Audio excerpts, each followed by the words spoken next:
The VC Project. You all right over there? Get my composure. What are you doing? Here we go. Shook about that Ball installer code thing. Ball game. Yeah. Mr. Jonathan Juergens, welcome, sir. Thank you. Glad to have you on. Pat and I have been doing this for a little while now, focusing a lot on the AV industry in general, but we want to branch out. We want to get some local people on. We want to get some other technologies on, if you will. So give us a little bit of background on your company, how it started, what you guys do, and we'll just start there and see where it goes. So technically I started with a competitor company 2007-ish. My dad was, he just started kind of a little bit before me, kind of like a return to family business kind of thing. And unfortunately with family, things end up going different directions based upon different opinions. And I left that company to go start with Dad. Dad was doing his thing for about a year by himself. And I stayed on Seco for another year after that. I had some customer obligations to try to uphold and keep my reputation there. And time the year ended, it was time for me to move on and go my own direction as well. And I was actually not even going to go back into the industry. I was going to start doing basically just minding schedules and Gantt charts for large integrators, like not integrators, I'm sorry, general contractors that build all these massive buildings. I was just really good at being able to determine by looking at things how long something was going to take and what manpower would be needed to try to make deadlines. And that's what they wanted me to do. And Dad gives me a call and said, hey, I have this big project. It's right up your alley. I really need some help. And I'm like, how do you say no to your dad, you know? Family business again, though. He knew what to Exactly, say. He knew yeah. those strings to pull. Yeah, he knew. And yeah, it has its own family business, thing about it occasionally, but it's helped us learn how to work together better too. And I'm not disappointed with it. So What year was that then? 2007 was when I started in the industry. 2017 was when I changed from Seco to what we now have is Tufel Electronics. So you guys are about 6 years into that. Yeah. Somewhere about that ballpark. Okay. So we basically started with a bunch of Aldis. One of the things that I've been really known for in the industry as a whole is I create standards to operate by. I try to raise the bar of quality of installation, quality of service. There's certain things that I demand out of myself, and then I demand that out of others. And I try to make it a lot easier for technicians to install. And in that whole process, I did the same thing for Aldi. Like I gave them the proper TCP/IP structuring for their systems instead of trying to set their cameras to dynamic, to where basically every time the system shut down, they had to have a technician come out and fix that. It's just added service cost. It's unnecessary. Showed them how they could access remotely the best way so that you had a certain octet that was designated for the store, a certain octet that was designated for the camera, so that nationwide they'd have the same exact thing that they were looking at no matter where they were at. That's awesome. And then are you guys doing installs outside of the central Illinois area with them as well? So we haven't done as many Aldi installs lately. That came down to we've started focusing more on local customers and things like that. We've gotten really big in the local, like jails and municipal buildings, larger companies, medium companies. We do some stuff for small companies too, and all that knowledge that came from the past, all that same level of dedication's gone into every one of the new customers. Primarily physical security, cameras, access control. What else are you guys dabbling in? We do low voltage data cabling, and then I had actually formed the organization Tamra in response to active threats, primarily active shooters. Well, don't go into that yet because I want to touch on that in a little bit. But Yeah, there's some cool questions I have on that too. Okay, yeah, but that's actually we were doing a little bit of audio and video conferencing stuff, and then when we started kind of tying those ends together, and we connected with you, it was time to say, okay, well, I think that you're better for this lane. not everybody can be the best at everything. I think that we focus, our focus at Pearl is more cybersecurity, data center, of course, audiovisual. Right. We don't really do much with physical security. We don't do much, access control cameras. We dabbled in it a little bit, kind of like I think you did, right? So it was a good partnership for us to kind of come together. I know as we were talking offline, my history I met your dad years ago when we worked together at Thompson's, and bringing that around kind of full circle and kind of working together is great because we each kind of have our own specialties. Right. We don't have to make a major investment to get into another vertical, if you will. I think that's proven to be pretty nice. Oh, absolutely. There's not a chance that I could come try to learn in a quick period of time and say, I'm time to compete with Jeremy Caldera on this system that he's been doing for years. We got a good history of it. So When you talk about going into jails and things like that, you add an extra element of not necessarily, it is pressure. It is what it is, to make sure that facility is locked down and the city and surrounding areas are safe.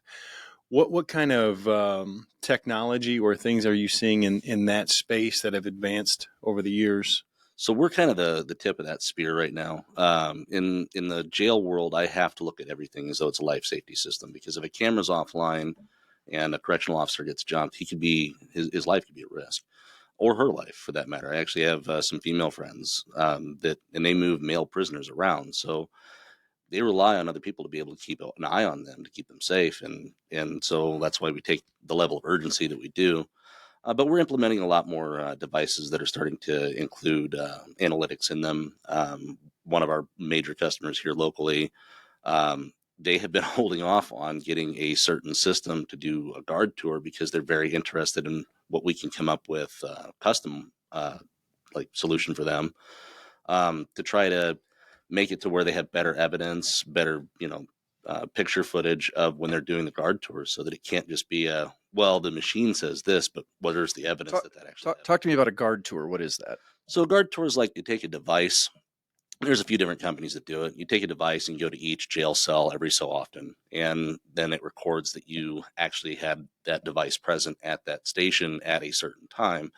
And that's to say, like if like a suicide watch, for example, they increase the time intervals at which you have to go do that. And otherwise, you still have to check on inmates. And it's really meant for prisoner safety primarily, but the liability factor for the jail, for example, it's pretty high, because like when it comes to, and I don't know if you've seen this like on social media, but like juvenile detention centers in Illinois are targeted right now for alleged sexual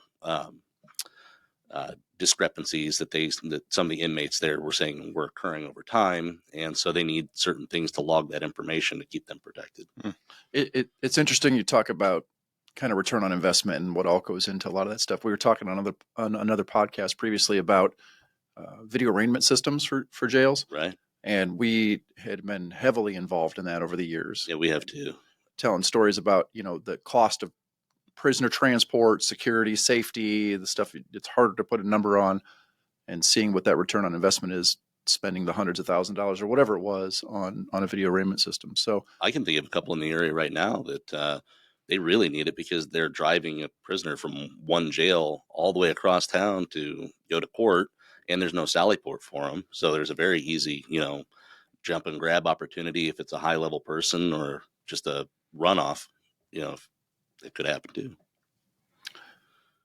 yeah, I think we were talking too, lighting plays a key example. Absolutely. When you're doing that, so it's not just the physical security that's behind it and everything else that goes into that. But so you were explaining that. What are some of the other things that you guys are going into nowadays?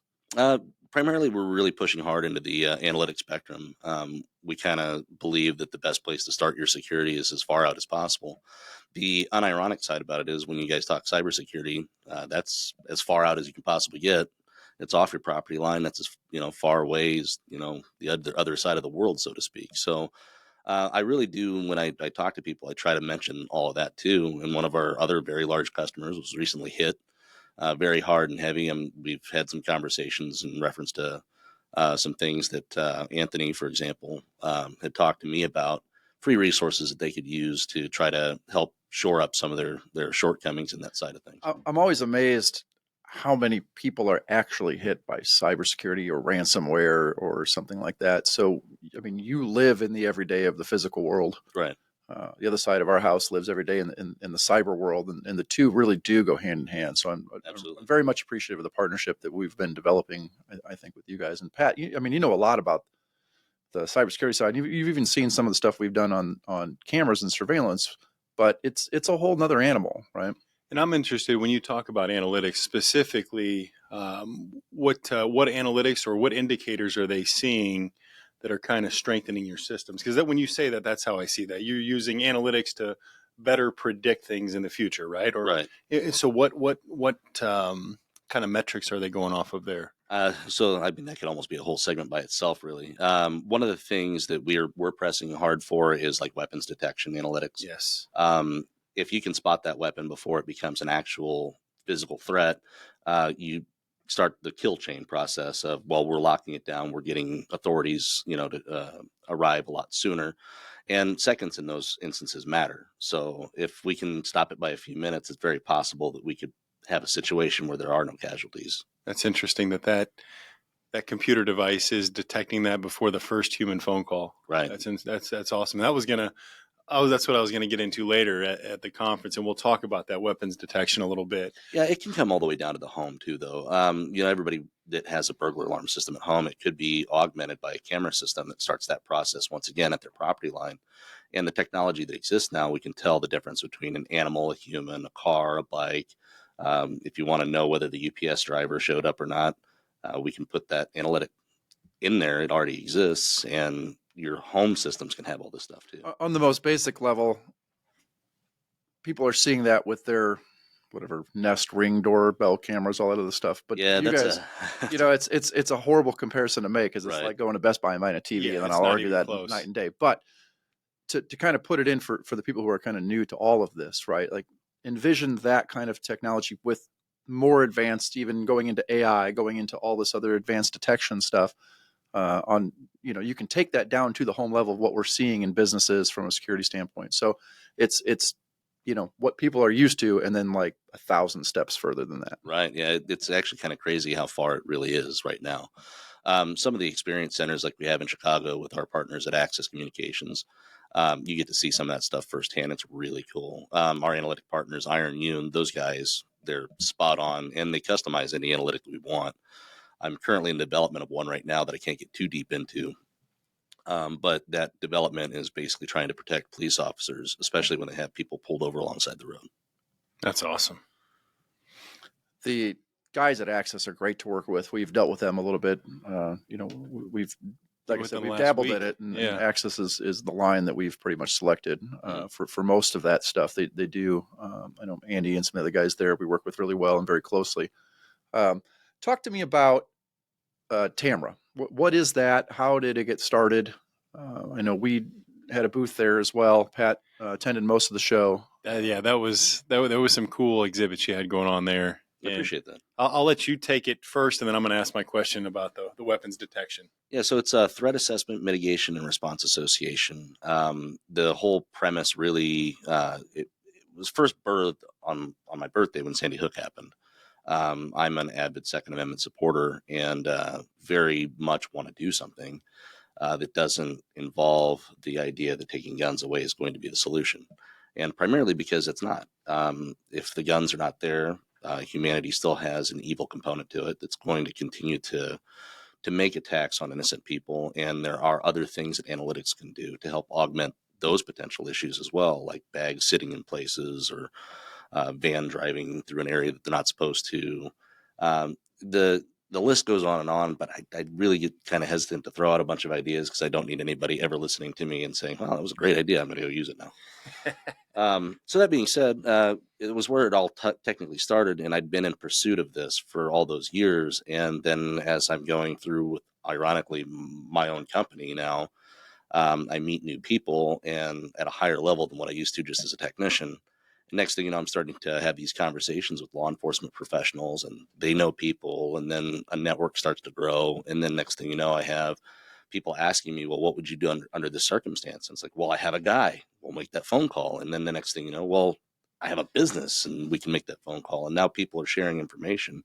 And it's become in this thing, it's not anything that's going to happen overnight, but it is slowly growing and slowly gaining a lot of traction. And we're getting phone calls, we're getting emails. Hey, who do you recommend for an active shooter training?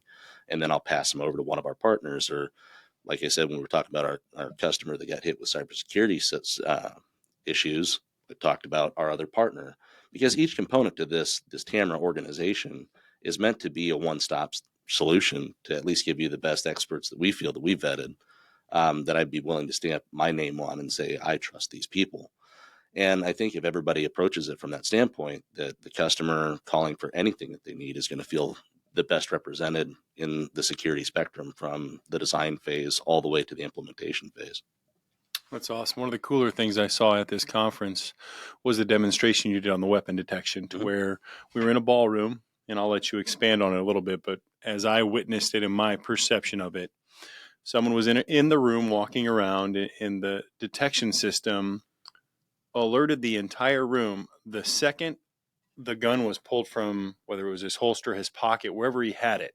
But before it was even in plain sight, alarms were going off, sirens were going, and I had never seen anything like that before, and I was blown away. Just how in the world can it recognize, with a room full of people, that little motion and that item as a threat? It was really cool. I actually met the guy that was the first designer of that. He used to work for DARPA, and he had no personality. Explain what DARPA is first, though. So- We throw acronyms around like crazy around here. So I honestly couldn't tell you exactly what all the letters of DARPA are for. I just know that they're the Defense Arms Research Development Group. And, Okay. in fact, I might have actually hit it. I don't know. That wasn't being it gives the listeners some context. So Sure, yeah. So these are guys that figure out how to make your missiles and your stealth fighters and truly secure things through technological means as opposed to physical ones with personnel, so to speak. And they augment a lot of what their capabilities are. And this guy, such a smart guy. Like I was super impressed to talk to him, but it was also at the same time kind of super boring because the guy just had no sense of humor, no anything. It was just ones and zeros for this guy on how everything worked. as many engineers are like. Sure.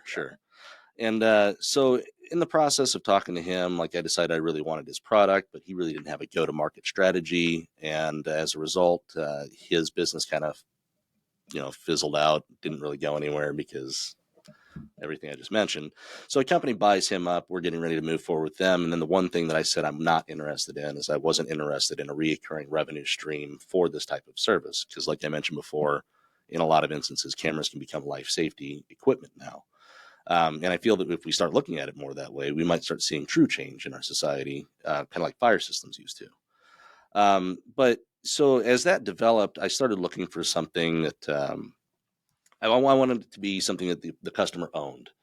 And so they don't have to pay a recurring revenue stream in order to keep it operational. If they can't afford it, like budget, they just couldn't squeeze it into their budget that year. They needed to do something else to keep people, fed or house safer or keep them climate controlled better. That was all still available to them to use. So we found our analytics company finally, and I got to talking to him about my conference. We had our second annual one last year, and I'm like, hey, this is what I want to do. I want to show everybody this is possible because I'm trying to affect change in the security industry. So they set everything up, and it was kind of somewhat on the fly. It performed really well. They had to work a few bugs out at first because it was, one of those, we're not installing to a hard surface where we know and can control the lighting of the area, the distance at which the detection is going to be set up perfectly, and all this other stuff. And so they put everything up, and yes, the camera saw the firearm. It's looking a lot faster than we are because we can only control like physically what our eyes are capable of seeing, whereas a camera we can kind of ramp things up and make things a little bit more higher performance than a human physiology can. And then we have the analytic controls on the back end, the algorithms that say that, hey, this is a firearm, and it's ran itself through a database that's been tested and tested and tested again, and with a high degree of accuracy, and implement that into a system that automatically trips bells and whistles. And I mean, technically what we really wanted to illustrate was, instead of the horn strobe that you heard going off, we can put a lock in that place so that the doors are all locked. We can put a notification sounder inside the building to notify the occupants are in danger. We can use it to automatically call the police department, send video feeds, do all these input and output triggers that help kind of automate the building, automate the response, and try to keep people safe. You can tell just by your reaction to these things, that it's much more of a job. It's a passion of yours to find a way to get society safer. Do you see in the next 10 years that we'll have enough technology to avoid some of these threats that we've been seeing, or is this something that's just going to always be here? So I think the reason why it's here now, because the technology's here now. I already have an analytic that can stop catalytic converter theft, which was a huge thing that was occurring around here for a while. Happened to some of my family too. Yeah. Toyota Prius. What is that? I've heard of that, but what is it? Once they get that, what do they do with it? They go take it and melt it down and get the precious metals out of it. There's like gold and platinum, I think. Okay. Something in it, yeah. Gotcha. And then it's crazy how it's sold to me. In all reality, it would be a little shady. A guy walks up with some random smelted down, probably was on methamphetamines, gold. There's got to be a market for it though, because they're doing it like crazy. So much so that this happened to my aunt, and when they went to order like the replacement, there was like a 4-month back order. I mean, just because of supply chain in general too, but also because there was so much theft of catalytic converters. So you're saying there's a technology out now that even detects for that? Yeah, absolutely. We started off with something as simple as video tripwires for some of our customers. So if somebody was coming in an area that they shouldn't, as soon as they walked through, there'd be a horn strobe that went off and a notification that went out to the customer that said, "Hey, you have somebody here that's not supposed to be," and that works pretty good. They got hit a couple of times, put that technology in, stopped getting hit. Strangely enough, and right now we can implement that. I mean, really across the city if we really wanted to do so. I don't know if you're familiar with like flock cameras right now that are going up. No. So you'll drive by and you'll see kind of like a black pole, usually around the edge of the city. Peoria, Morton's got them. Eureka has them. Do they? Yeah. Small town in Eureka, and they got them. Yeah. It's a very useful tool for them. There's some things that I could, trash talk, so to speak, but there's a definite need for them. They're doing a good job. And what's the purpose of them? So if you have a license plate, say somebody abducted one of your kids, right? And you know that you saw the make, model, and license plate of the car, and the police immediately input that data into their system. And as soon as it crosses a flock camera, hey, police know you're there, go there. And then they track them down. We had I don't know if you were out for that conference or not, the TEDCon conference that was here earlier this year. No, I was not. I was up at the NSCA one where I ran into you, but I was not at that one. So they had a medical conference. OSF puts it on, and one of our partners invites us every year to come down. Let us know about that. I think we'll probably join that next year for sure. But I'll absolutely talk about it. They're always looking for good sponsors, so and he'll be down for it. But so we're having our conference talking about everything, and in this same place, it just happened to be one of the employees at the facility picked somebody's keys up and took off and stole their car. And there was flock cameras right there because it was right at East Peoria's border to Peoria. Peoria had them right at the same border, and they tracked it down probably about 45 minutes to an hour later, found the car. And that technology is great. It can be better. That's the only reason I would even say that I'd trash talk like flock, is because there's so many more analytics that you could add. Big Brother's watching. Oh, yeah. Yeah, they really are. But you got to look at it from a couple of other standpoints too. I know that feeling, that invasiveness, but in the same token, we can't treat criminals like they can just get away with it, or they're just going to keep doing it. Yeah, it used to be, and maybe it is to a certain point, where the illusion of security prevents some things from happening, right? But that's not necessarily the case anymore. And, there is this constant struggle and this constant conversation about, what freedoms am I willing to give up for the sense of security? And is it actually causing us to be more secure? Like there's this whole debate that we all know about, right? But like I always said, this as simple as, is Alexa listening to you in your house? Right. If if they want to listen to me, they got nothing. I'm not doing anything that's going to matter. Go ahead. Sure. Right. And some people freak out about that. And I'm not one of the off the grid kind of people, but I understand where people come from when it comes to that kind of stuff, and how that they can be hesitant about that. I know when they put those cameras in our town, the flock cameras you were just talking about, there were people on the Facebook group that, because the police department posted it on their Facebook group. Hey, we're putting these in, be on the lookout. This is what it's for, trying to explain it. And of course, there's always those people that have to chime in and think this is the worst thing ever, but Man, I'm a big freedom guy. Don't get me wrong. Like I'm all Right. for. I am one to the extent that I have tattoos of it on me. I believe in freedoms for Americans, but the truth and reality of the matter is you always cross. I can't remember the statistic off the top of my head, but you cross hundreds of cameras a day in your day-to-day activities without flock cameras. oh, I'm sure it's way more than that. I mean, it's unbelievable what people are starting to realize it, but They're not here to infringe on our freedoms either. As tech that's people, just not the purpose. we are. I mean, how anybody thinks they can get away with anything nowadays is, it's unbelievable to me. I don't get it, because there's just cameras and recording equipment everywhere, Right. monitoring equipment everywhere. It's just so unbelievable, the technology now, and it's we're not talking 1985 bank robbery camera surveillance footage. We're Right. talking 4K video. Right? Yeah, I mean, the irony to the bank robbery thing is that that's where you're going to find most of the 1985 era cameras. Yeah, they haven't updated any of those. I've been into some bank. Surprisingly, I went into a bank that actually had a teller, and they had the same thing. Now, my other bank that I switched to, you walk into the branch and it was just a bunch of ATM machines, no more tellers there. Yeah, right. So that's going to probably that's going to be the norm nowadays, and I think they're going to have the newer stuff. But a lot of those regional kind of smaller banks, some of that security, it's antiquated. It really is. There's one next door that I'm very proud of as one of our customers. Small bank. I mean, like I said, right next door. They bought into, like, I just had a simple conversation with them. I'm like, look, I see that you guys have tried to make some IP upgrades. You still have some analog cameras here, but let's talk reality about these camera systems, what they can and can't do for you.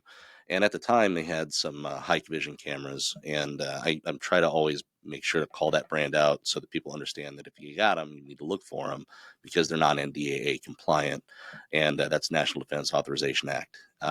They have a back door in them that was actually given as a feature. We go to the International Security Conference out in Vegas every year. And I remember when they showed that feature, and I'm like, this is 100% active hacking system. It's like TAA compliance in some regard. I think in our world too, they kind of go hand in hand. That's more for security and camera and surveillance, the one you're talking about. Though, Right. right. Yeah. Right. Yeah. So, it's interesting what, like, the Chinese government or whatever the other governments can do. They can backdoor into a lot of this stuff. It's They like sold it as a feature. I'm like, well, in case you ever lose your password. That's crazy too. I mean, to dial it back, I mean, it's like what we talk about with TikTok, right? And the whole controversy of, does this app, number one, it's not doing good for anybody, let alone the children of the world. But the fact that, in their terms and agreement, they can just basically read your email. Yeah, right. Right. And people are like, don't care. No one cares. It's unbelievable to me.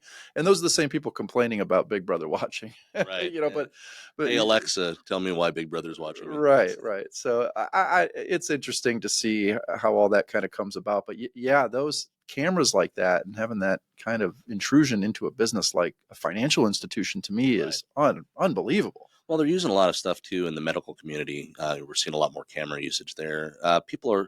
They're very hesitant about using them for certain things like falling out of bed or maybe even having a patient walk out the building. The reality is, though, we have the ability to mask all that immediately with technology. It's not like we're going to go back and play over the technology that we've already blurred out. No, it's already set up that way. It's meant to keep people's privacy, but also maintain, a certain level of safety and for the patients. That's all part of that analytics suite. And there's so much more you can do with analytics that don't just involve security for the 0.01% chance that you're going to have an active shooter at your building. You can tell how many people are coming in and out of your business each day. You can even try to correlate it with your specials if you want to, stock your shelves, determine whether somebody needs to go to an area to clean up. It's not just about security. It's about so much more. The data is more valuable nowadays than anything else. And that's why the companies of the world, the Metas and the Amazons and whatever else, they want all the information they can get, because they want to sell you advertising. They want to do whatever. That's not what this is for, but that data is what's most important. That's what is valuable to a lot of these companies. And if you are a company and you're putting in these types of cameras, why not take advantage of that technology that's there, use that data to help drive your own business? So I think there's a couple of reasons why that ends up happening. I was kind of going back to the point you were making of, can we really make a whole city safer with this? And the answer is absolutely we can. The problem that we're running into is people assume cost, they assume product, they assume certain things. I'm currently involved right now in a bid for one of the counties in the area where I'm looking through the specifications and wondering, what are you guys doing? Like, you guys are running 2 wires to every camera location. You want this that's unnecessary. You don't have a plan for what cameras you really want to have. You have a broad spectrum here, a tight spectrum there. And it winds up being it's because their IT guy designed it. And there's no offense to the guy. But the reality is we live the security space every day. Yeah, that guy doesn't, I mean, he doesn't live, like you said, he doesn't live in it every day. So he Right. doesn't know what the newest, latest, and greatest and the proper way to necessarily do things. We run into that a lot the too time. in the Yeah. AV world. But Stakes are a little different. yeah, well, TV yeah, won't turn on compared to. for sure. Sometimes people care about that TV more. Like, I'll give you high schools are a great example. They'll spend $1 million on a football field that gets used 8 weeks out of the year. But Yeah. Yeah, that's probably a $100,000 camera system. Yeah. I have my own. I think that's shifting though. I think with all that's gone on, that's what I'm kind of seeing a little bit. That importance of, the people's safety is finally starting to come to the forefront, just because it can happen anywhere. We're seeing it all every day on the news. Well, Uvalde's the size of Morton. I try to put that into perspective for people around here. It's like it can really happen in a small town. Yeah. Well, you were saying about the bid specifications, and I have my own qualms with bids that I could do a whole podcast special about. Okay, same, but I'll probably end up with more gray hair. Right. What's interesting about bids, a lot of them are designed 2-3 years ago before they even hit the street, and technology in our world advances so quickly now, especially in your world, Yeah, right? about Cameras too. every quarter there's something new that changed. Exactly. So if you're talking about, bringing in a bid specification to a county or a city for all new cameras or whatever it is, right, that you're going to end up being outdated before it even hits the street. So the bid hits the street, you got another year before the installation happens. So now you're 2.5, 3 years maybe with outdated gear, and there's not a lot of leeway in changing it after the fact. Right. You can't really do that. We do have some fail safes for that with the Tamara organization. The design solutions team was partnered with the Farnsworth Group on the Peoria County Health and Human Services project.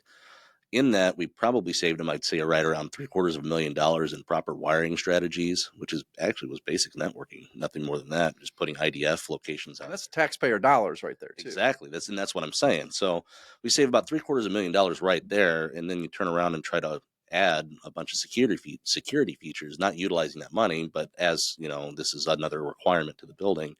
And man, we had a lot of success there because we future-proofed everything. We talked to the manufacturers that we thought would be the best representation for a good product in that design, and so we know what's coming out for them for that next year, and we're perfectly intersecting. The key is to bring your expertise to the end user or the client, help inform them of what's available, help them make an educated decision on what is the requirements and what are the needs, build the design, install and implement what's going to be there. I mean, that applies across the board, not just to what you do and what I do, but I think everything in general.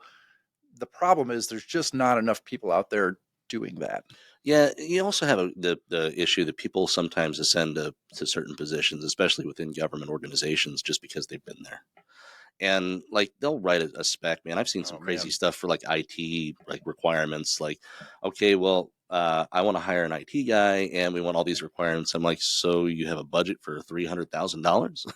What do you mean? Or they'll stick with their old school design. Yeah, they're just used to doing. Man, a great example of that. One of the colleges in the area. Obviously, the wins. Well, I'll mention names. The losses, I'll just keep them out. But college in the area near Champaign, we went down to do a bid tour, and they were excited to have us on board to bid with them. And the very first thing that I could see in the entire design was, guys, you're using 25-year-old techniques here. Like, we could do this for half the cost and for half the time, and it would all be here and working by the time school kicked back off. Instead, they chose a product that had a 2-year lead time on all their equipment, and the best practices that were done were run everything to this one centralized location. And that was all just because they were familiar with it. Well, a lot of architects do the copy paste method. It's this worked before, this will work again. Nobody knows any better. Nobody's out there challenging the situation. I had a situation. I was working on a design for one of our clients, and it was a massive command control center. So we're talking monitoring of cameras from around the globe, essentially. Big video walls, all kinds of stuff. The technology I was using was new IP based. It just worked great. Mhm. Somehow the architect got called into the meeting to help work with the design of the room itself for this. But the architect brought their AV designer from the architectural firm in, Right. who I happen to know and is a great guy. He's been in the business, much longer than I've ever been in the business. A lot of respect for the guy until I said, well, what? Just curious, why are you here? He's like, I don't even know why I'm here. I guess they just want a second opinion to make sure things are going right. Okay, fine, whatever. Sure. But we're designing the system, and we're not losing the design. It's already got the contract. We're good. I told him, I said, hey, you should check out this new technology. This is what we're doing with this for this, this, and this. In case you ever design one of these systems, you should be aware of this. It's going to be great. Right. His exact comments to me were, I'm too old to learn anything new. I'll just stick with what I got until I retire. There's a very funny story that's very similar to that, to a company that we both know well, and they're still selling analog camera systems. And every time I see that happen, I just bash my head against the wall, because it's going to get more expensive for customers. I know exactly who that is too. I know. I'm fairly certain. Yeah. Yeah. It was, when I walked out of that meeting, I was thinking to myself, he doesn't affect this project, but I hope I am never in his shoes to the point where, I'm going to retire soon. Forget it. I don't need to learn anything new. Now, keep in mind, I thought, oh, he's going to retire in the next year, I guess. Okay, fine, whatever. This was 6 years ago and he's still working. So now I think back on it like, so now you have 6 years of technological advancements from that point. Yeah. So that's very interesting. But yeah, some of these companies that are out there are still they're just the trunk slammers, and it's unfortunate that even on the AV side, Pat recently did a site visit with someone, and it's just these two dudes that are been doing it for 20 years, just rolling around out of the back of their pickup truck. And sometimes, we have to sell our goods and our services and our quality and everything that goes with us like we sell anything. Mm. But sometimes it's hard to come in and compete with two men in a truck. Experience and reliability. I see find that it's the toughest thing to beat in competition. I see it all the time. And in fact, I was just recently involved with an install where I'm like, we're just not going to follow this design. I'm sorry. I know that it was supposed to be this, but you guys did it all wrong. We're going to do it the right way, put it in so that it's a good life safety. It's great when they actually allow you to do that. I just don't think they're going to know or care. If I'm being honest. There is that too. I always get really nervous about that.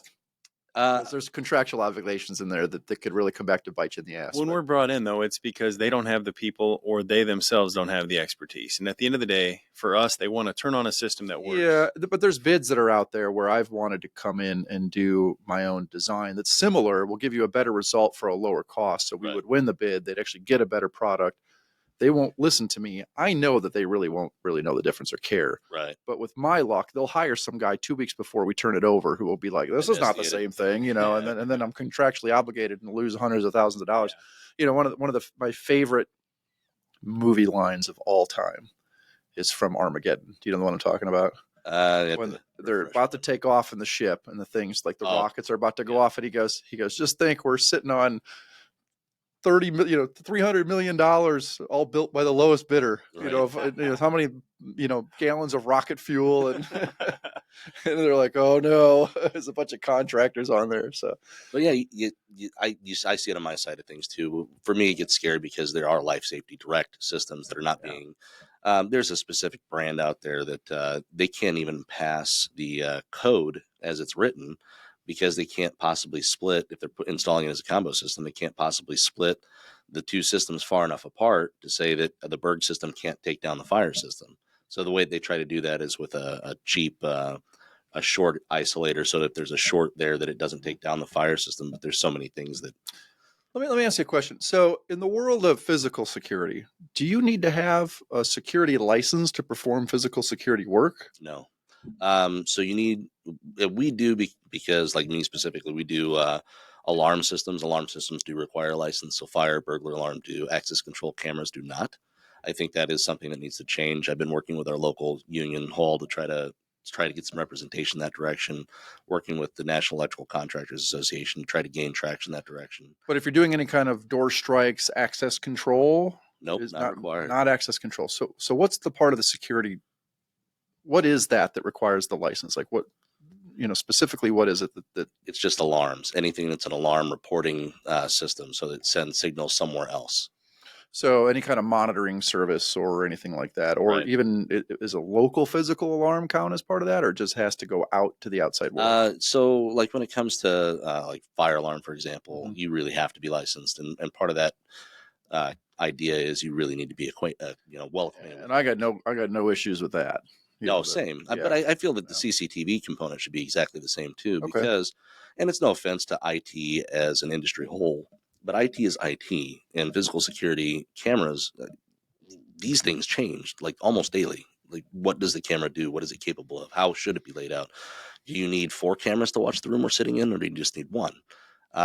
What are the advantages, disadvantages to both? What kind of image are you trying to get? Well, I think the licensing that comes in play there with fire alarm, and correct me if I'm wrong, because I'm kind of outsider looking in. Mhm. I have very limited experience with this, but I think a lot of that has to do with there is a national fire protection code that dictates how many strobes, how many Right. sirens, how much, how many pole stations The building occupancy. So you need to have a license that says, okay, I understand code and how to do this properly. Mm. Where installing security cameras, a lot like AV, there's a lot of I don't know. It's very subjective. Right. What cameras go where, what all you need to have. So And some of that I'd like to see get locked down is where kind of I'm going with it. it would be interesting to see that become some kind of a code, Mhm. right? Because it takes the subjectivity out of it, Right. right? Maybe that is ideal, but perhaps that's why the licensing is not required. Right. No, that's just a thought, right? right. So, yeah, it's interesting. I don't know. You could go down that rabbit hole too, thinking about that, because even on the AV side of the house, we don't require any licensing, but we have certifications that, and we're very big on continuing education and making sure our guys are trained. And I feel the same applies for you and your team with that licensing component for the alarm factor. So. Right.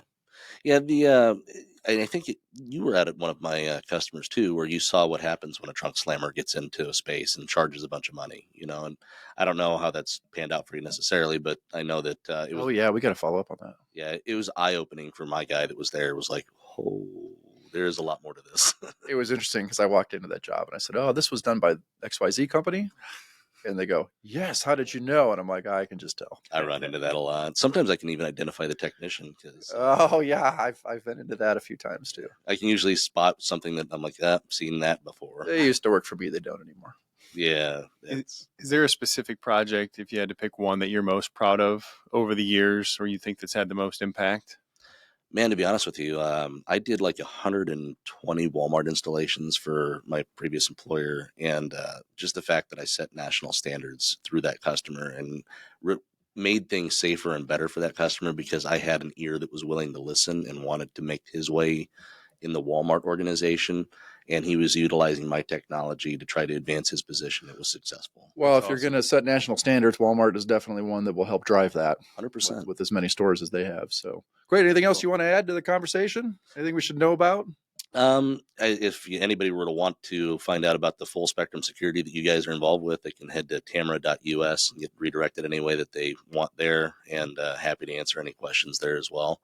I think that one thing that everybody ought to think about, regardless what decision they're trying to make with their security system, is they really need to come talk to a professional. It sometimes paying a little bit of money there is going to save you, depending on what you're doing, millions of dollars just by the right design, by the right assessment, and could definitely save lives.